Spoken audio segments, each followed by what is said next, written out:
when his fingertips brushed against my cheek. I forgot how to breathe. A 15-year friendship, my best friend's husband. And in that moment, we both knew exactly what line we were about to cross. That night, my husband held on to me for the first time in years. But before that moment, there were weeks of stolen glances, secret text messages, and a feeling I thought I'd never experience again. The butterflies, the racing heart, the dangerous thrill of being seen by someone who wasn't supposed to see you. This is the story of how I almost lost everything, and how I discovered that sometimes the heart doesn't choose who it wants, it just wants. 20 years of marriage. That's what I had with Junho.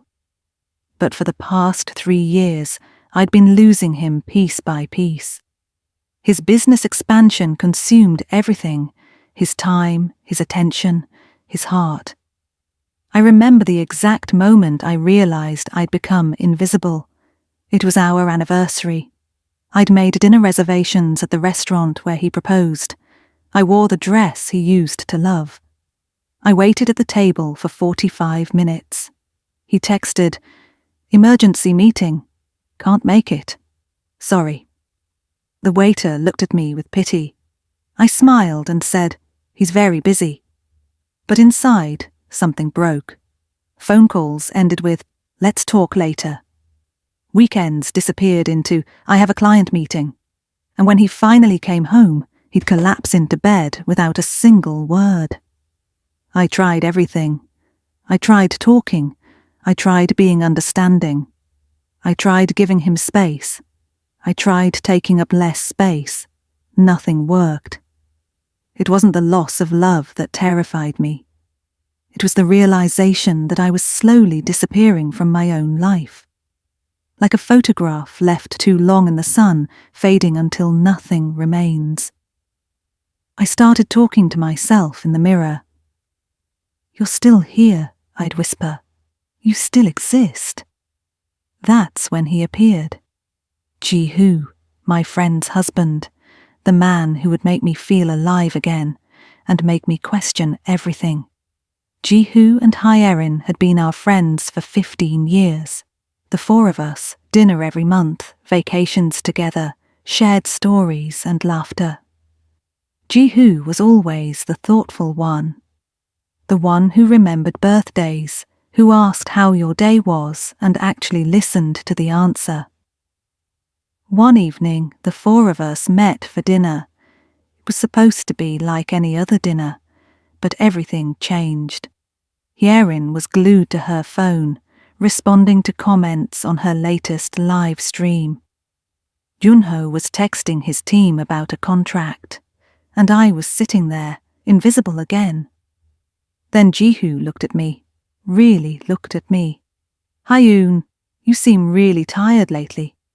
I was shocked. My own husband hadn't noticed, but Ji-hoo saw it immediately. "How did you know?" I whispered. His voice dropped lower, and he leaned in slightly. When people become lonely, their eyes speak first. And your eyes, they're screaming. I felt tears forming. No one had seen me in so long. Hye-erin called out from her phone, "Honey, smile for my story." Ji-hoo turned away, flashed a smile for the camera, then turned back to me. "Are you okay?" he mouthed silently. I shook my head, just barely. But he saw it. Those words haunted me for days. Because he was right. He saw me when no one else did. And something dangerous began to grow in my chest. Hope. 3 days after that dinner, my phone buzzed. It was Ji-hoo. "Hey, I've been thinking about what you said the other night. Are you doing okay?" My hands trembled as I typed back. I didn't say anything that night. I know, but sometimes silence says more than words. I stared at that message for 10 minutes. My husband hadn't asked how I was doing in months, and here was Ji-hoo checking in on me. I shouldn't have replied. I knew that, but I did. I'm managing. Thank you for asking. If you ever need to talk, I'm here, as a friend. As a friend. Those 3 words should have been a comfort. Instead, they felt like a boundary I was already tempted to cross. Over the next 2 weeks, the messages continued. Good morning texts. Hope you have a good day. Afternoon check-ins. Did you eat lunch? You always forget when you're stressed. Evening conversations. How was your day? And I want the real answer, not the polite one. He remembered things. Small things. I'd mentioned once that I loved rainy days because they felt peaceful. The next time it rained, he sent me a photo of raindrops on a window with the caption, "Thought of you." I found myself waiting for his messages, checking my phone constantly, smiling at nothing. My husband noticed once. "Why are you so happy suddenly?" I lied. "Just a funny video." But the truth was, someone was paying attention to me again. And God, it felt good. I didn't know it then, but Jehu was fighting his own battle. Later, he told me everything. His wife Yerin had become obsessed with her online persona. Every moment was content. Every meal was photographed. Every conversation was interrupted by notifications. I felt like I was married to a screen, he said. She looked at her phone more than she looked at me. He tried to talk to her about it. She said, "This is my career now. Why can't you support me?" So he stopped trying. He ate dinner alone most nights. He slept alone while she filmed content in another room. He became invisible in his own home, just like me. And when he saw me that night at dinner, something shifted inside him. I recognized it immediately, he told me later. That loneliness in your eyes. Because I saw the same thing in my mirror every morning. He knew texting me was dangerous. He knew he was crossing into territory he shouldn't enter. But he couldn't stop himself. When I texted you, he confessed, and you replied, it was like breathing fresh air after being underwater for so long. I know it's wrong. I know we're both married. But for the first time in years, I felt like someone actually wanted to talk to me. His honesty terrified me, because I felt the exact same way. 2 weeks into our texting, Jehu suggested we meet for coffee. Just as friends, he said. We've been friends for 15 years. It's not weird, right? Everything about it felt weird. And yet I said yes. I told myself it was innocent. 2 friends catching up. Nothing more. I changed my outfit 3 times that morning. I put on makeup. I wore the perfume I saved for special occasions. For a friend coffee. When I arrived at the cafe, he was already there. He stood up when he saw me, actually stood up, and pulled out my chair.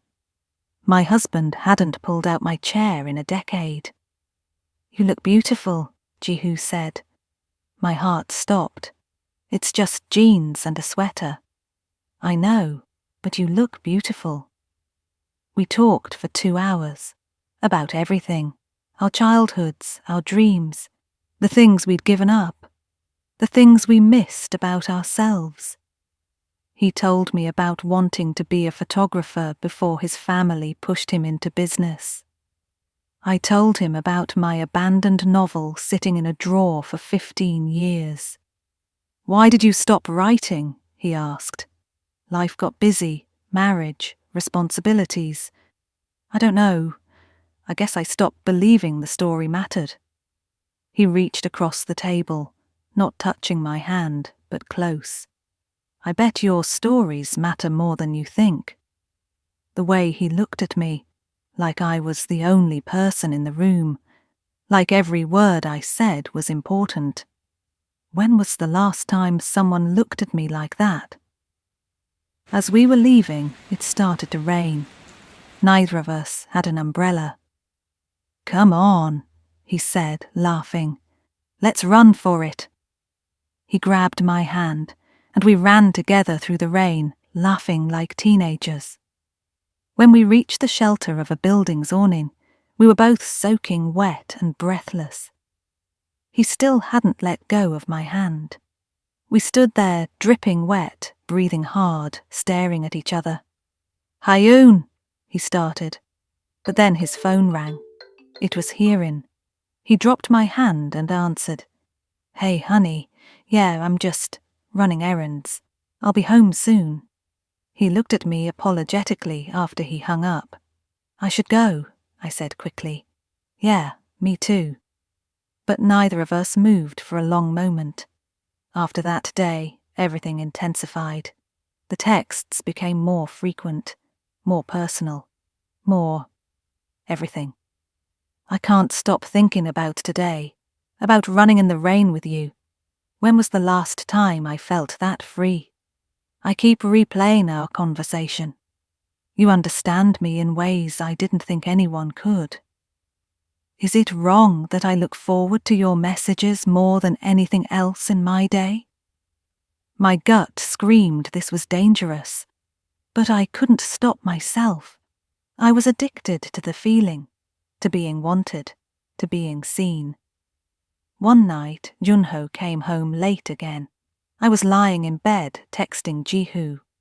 "You're still awake?" Junho asked, barely looking at me as he changed clothes. "Yeah. Don't stay up too late." He climbed into bed, turned away from me, and fell asleep within minutes. I stared at his back. When did we stop facing each other in bed? My phone buzzed. "Jihu, I hope you're having sweet dreams tonight." I typed back, "You're making that more likely." As soon as I sent it, I regretted it. That was flirting, clear, obvious flirting. But his response made my heart race. Good. You deserve sweet dreams, Hayoon. You deserve so much more than you're getting. I knew what he meant. And God help me, I agreed with him. "Let's have lunch," Jihu texted one Tuesday morning. "I know a quiet place. We can talk without interruptions." A quiet place, away from prying eyes, away from our spouses. I knew what this meant. This wasn't casual anymore. I should have said no. Instead, I said, "What time?" The restaurant was tucked away in a part of town we never visited. Intimate lighting, soft music, couples around us holding hands across tables. We looked like one of them. Jihu had reserved a corner booth, private, secluded. When I slid in, my hand accidentally brushed his leg. We both froze. "Sorry," I whispered. "Don't be," he said softly. Over lunch, the conversation shifted. It wasn't surface level anymore. "Can I ask you something?" Jihu said. "When did you stop being happy?" No one had ever asked me that. The question broke something open inside me. I don't know. It happened so gradually. One day I woke up and realized I was living someone else's life. Like I'd fallen asleep and someone else took over my body, went through the motions, kept the house running, smiled at all the right times. But I wasn't actually there anymore. Tears rolled down my face. I tried to wipe them away quickly, embarrassed. Jihu handed me his napkin, and this time he did touch my hand. He held it gently, his thumb tracing small circles on my skin. "You're here now," he said. "I see you, right here, right now." I couldn't breathe. His hand was warm. His eyes were intense. The restaurant felt like it was spinning. "Jihu, we shouldn't—" "I know. This is dangerous. I know. We're married to other people. I know." But neither of us pulled away. "I dream about you," he confessed. "Is that terrible? I dream about conversations we might have, places we might go. I imagine what it would be like to wake up next to someone who actually wants to be there. Jihu, I'm not asking for anything. I needed you to know. You're not alone in this feeling. Whatever this is, it's not just you. My whole body was shaking. I dream about you too. The admission hung in the air between us like smoke. After that lunch, we texted constantly. Morning, noon, and night. Good morning, beautiful. Hope today treats you kindly. Thinking about our conversation yesterday. You said something that's been on my mind. I wish I could hear your voice right now. One night at 11 p.m. my phone rang. It was Jihu. I stepped out onto the balcony, away from my sleeping husband. Hey, he said. His voice was deeper on the phone. Intimate. Hey. We didn't talk about anything important. The weather, a movie he'd watched, a book I was reading. But underneath every word was the thing we weren't saying. I miss you. I want you. This is wrong, but I can't stop. Your voice is different than I expected on the phone, I said. Different how? Warmer, closer, like you're right next to me.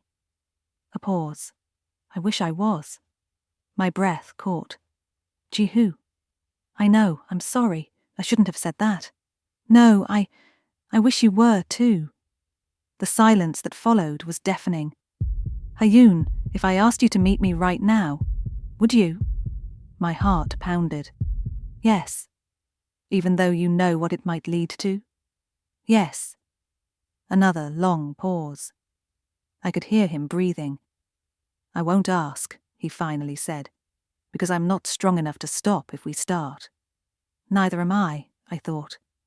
Neither am I, Friday night. The four of us gathered again for dinner at our home. Erin was live streaming the meal. Look at this amazing spread. #friendgoals.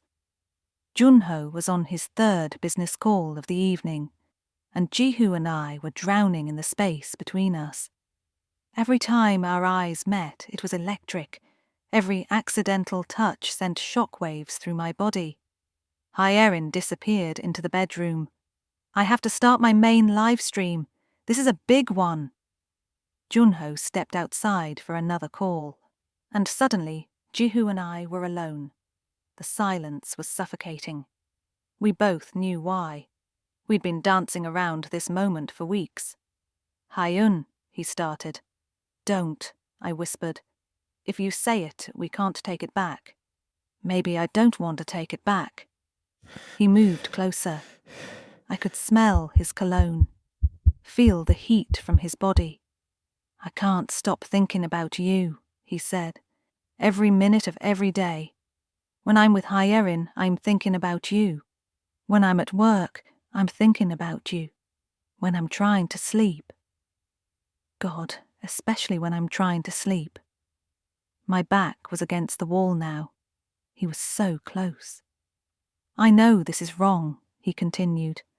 I know we're betraying people we care about, but I feel more alive when I'm with you than I have in 10 years of my marriage. Jihu, we can't. I know we can't, but tell me you don't feel it too. Tell me I'm alone in this and I'll walk away right now. I looked up at him. His face was inches from mine. You're not alone, I whispered. He closed his eyes like the words caused him physical pain or relief. I couldn't tell which. His hand came up slowly, giving me time to move away. But I didn't. His fingers traced the line of my jaw. His thumb brushed my bottom lip. One kiss, he whispered. Just one. So I know this is real. So I know I'm not crazy. I could feel his breath on my lips. 1 inch. That's all it would take. My eyes closed, my face tilted up, and then the door opened. Junho stood there, frozen. He saw everything, the position we were in, the way Jihu's hand cupped my face, the space between our lips, so small it might as well have not existed. Time stopped. Jihu stepped back immediately. Junho, Get out, Junho said quietly. His voice was deadly calm. Junho, please, I started. I said get out, both of you. Hyerin, we're leaving, now. The next 10 minutes were a blur. Hyerin coming out confused, Jihu trying to explain, me standing frozen, the door slamming, and then silence. Junho stood in the middle of our living room, his back to me. How long? He asked. Nothing happened. How long? His voice cracked. 2 months. We've been talking. He laughed bitterly. Is that what almost kissing is called now? Junho. He spun around. His eyes were red. I saw the way you looked at him. You know when the last time you looked at me like that was? Our wedding day. 15 years ago. You don't look at me at all, I shouted. You don't see me. You don't hear me.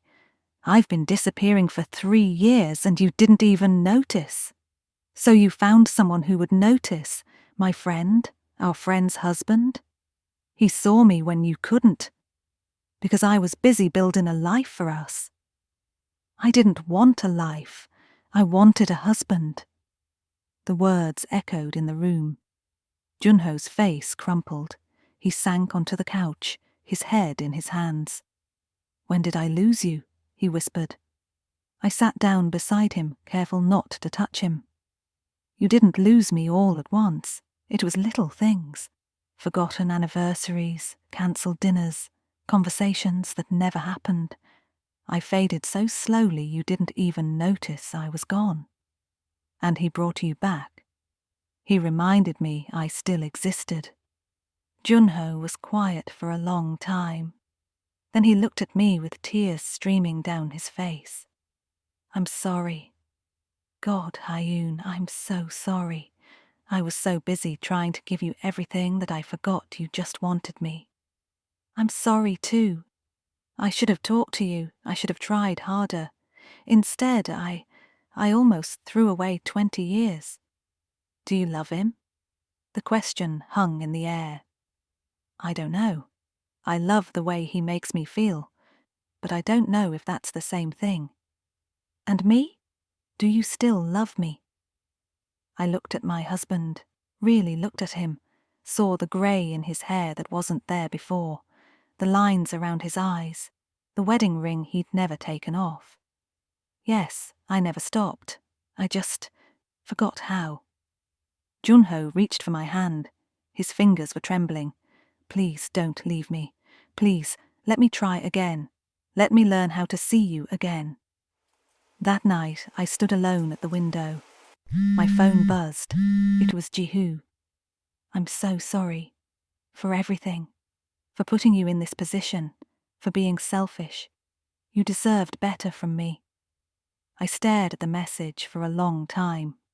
Then I thought about the past 2 months, the butterflies, the excitement, the feeling of being wanted. But I also thought about something else, the stability of 20 years, the history, the man who built a life with me, even if he forgot to live in it. Jihu made me feel alive, but Junho made me feel home, and sometimes you have to choose between the thrill and the truth. I texted back, we need to stop this, completely. No more texts, no more calls, no more anything. The 3 dots appeared, disappeared, appeared again. I know, I've known all along we couldn't cross that line, but thank you for reminding me what it felt like to be truly seen. I hope your husband realizes what he almost lost. Final image, couple holding hands. I turned to find Junho standing in the doorway. I'm deleting his number, I said. I know I don't have the right to ask you to do that. You do, because I'm choosing to give you that right again. He crossed the room and pulled me into his arms, really pulled me, like he was afraid I'd disappear. I'm taking a step back from the business, he said into my hair. I'm hiring a manager. I'm putting us first. I'm putting you first. It might be too late, but I'm going to try. Every single day, I'm going to try to be the husband you deserved all along. I pulled back to look at him. It's not too late. But Junho, we have to be honest now. Really honest. About everything. Everything, he agreed. We stood there in the rain-streaked light, holding each other like it was the first time, or maybe the last chance. I almost lost you, he whispered. But you didn't. I'm still here. Promise me you'll tell me when you start feeling invisible again. Promise me you won't suffer in silence. I promise, if you promise to actually listen. I promise. Outside, the rain was still falling, but inside, something was beginning to clear. I thought about Jihu one last time, about the way he made me feel, the dangerous thrill of being wanted by someone new. But I realized something important. Excitement fades, passion dims, butterflies don't last forever. But the man who holds you when the butterflies are gone, the one who fights to keep you when he realizes he's losing you, the one willing to change everything because you matter more than his pride, that's the one worth staying for. This is our second beginning, the one where we both show up, the one where we both try. And sometimes, almost losing everything is exactly what teaches you its true worth.